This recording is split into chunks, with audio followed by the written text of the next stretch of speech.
এই দেখেন এখানে মেরা পিঠার জন্য গুড়ি টালা হইতেছে। এই শীতে প্রথম মেরা পিঠা খামো। শীত হইলে পিঠা খেতে মন চায়, প্রচণ্ড শীত। এই জন্য আমার খালারা বলতেছি যে গুড়িগুলো টালতে যাতে কোনো মেরা পিঠা বানাইতে পারি।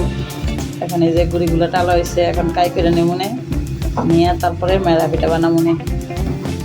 এই শীতে প্রথম মেরা পিঠা। লবণ দিয়ে দিচ্ছে, এখন এই যে ঠান্ডা পানি দিয়ে দিব, দিয়ে এটার ভিতরে কাই করে নিব নে। এই দেখেন কাই করা হইতেছে। এই যে দুই ধরনের পিঠা বানাবো। এখানে হচ্ছে নারকেল দিয়ে চিনি দেওয়া, আর আরেক জায়গায় হচ্ছে নর্মাল। এই যে চিনি দিয়ে দিতেছে। এই যে এটা হচ্ছে নারকেল দিয়ে চিনি দেওয়া। ওর মা কাই মরতাছে, আর আমার খালা দেখেন চিনি ছাড়া ইয়া দিয়ে ডরতাছে। এই যে চিনি দিয়ে একটা মরিচা করা হয়ে গেছে, আর এই যে ওইটা হয়ে গেছে মরিচা, এখন বানানোর পালা। এই দেখেন এটা হয়েছে আমার বোনের বলে শাপলা না, জামার বেদ যেতে নিয়ে যাবা। হ্যাঁ এটা দুলাভাইয়ের জন্য। এই যে দেখেন আমরা কিন্তু মেরা পিঠার ভাগ বসাইছি বুঝছেন। এই নারকেল দিয়ে চিনি দিয়ে হয়েছে আমার জন্য, আর আমার হাজব্যান্ডের জন্য হচ্ছে চিনি ছাড়া। উনি বেশিরভাগে মাটির চাক্কা পছন্দ করে। এই যে চিনি ছাড়ার শুধু লবণ, এটা একরকমের মাটির মতনই লাগে। এটা হচ্ছে আমার জামাইয়ের অনেক পছন্দের একটা খাবার। আরে এটা দিলেই চলে। এই যে দেখেন এই যে আমার খালা বানাইতেছে, আমার বোনে বানাইতেছে। এই যে আমার খালারটা কুদুর হয়েছে, আমার বোনেরটা হয়েছে নিরামিষ, আর আমারটি দেখেন চুক্কা চুক্কা হয়েছে। এই যে আমার মা, এটা কার জামাই বানাইছো গো? নাতিন জামাই? নাতিবো বানাইছো না নাতিন জামাই বানাইছো? নাতিন জামাই। দেখেন এটি হচ্ছে চিনি আর নারকেল ছাড়া প্লেন।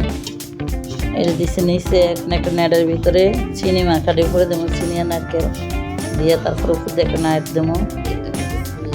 চিনি দিয়ে নারকেল দিয়ে একটা উপর দিয়ে দিলাম যাতে একটার সাথে একটা না মিশে নিতে সুবিধা হইব। আমার থেকে বুদ্ধি শিখবে, দেখছি না এই বুদ্ধিটা দিবে। এই যে আমার খালার বুদ্ধিটা সবাই কাজে লাগাবেন। আমার খালা বুদ্ধিটা দিছে, আসলে বুদ্ধিটা কাজের বুদ্ধি। এই যে যার বাসা ডাকনা নাই, ডাকনার পরিবর্তে এমন নেট দিয়ে আটকাইয়া দিয়ে দিবেন। আমি এখন এভাবে দিয়ে দেবো যাতে বাপটা ঢুকতে পারে, তাহলে তাড়াতাড়ি হয়ে যাবো না বাপে।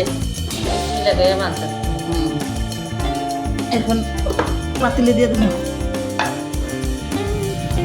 আমি গরম পানি গরম করে যে পাতিলা এটাতে দিয়ে দেবো। এটার পানি উঠে নিয়ে এসে এটাতে দিয়ে দেবো, আর অন্য পাতিলে দেবো না। এই যে আপনারা এইভাবে উল্টানো করে দিয়ে দিবেন, তাহলে তাড়াতাড়ি হয়ে যাব। এখন আস্তে আস্তে ভাত ঢুকতে থাকবে, যতক্ষণ হয়তো সময় লাগে। চলেন মেরা পিঠাগুলো নামাই দেখি কি অবস্থা। যে প্রায় 40 মিনিটেরও বেশি বাফে দেওয়া হয়েছে, হয়ে গেছে। এ হচ্ছে মেরা পিঠার ফাইনাল লুক। আর এই শীতে কে কে মেরা পিঠা খাইছেন বা কে কী নামে ডাকেন অবশ্যই একটা কমেন্ট করে জানাবেন। আমরা কিন্তু মেরা পিঠাই বলি।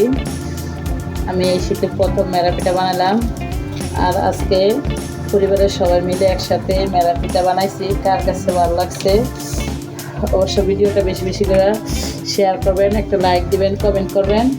আর যদি আমার চ্যানেলটা ভালো লাগে একটা সাবস্ক্রাইব করবেন। ভালো থাকবেন, সুস্থ থাকবেন। আল্লাহ হাফেজ, আসসালামু আলাইকুম।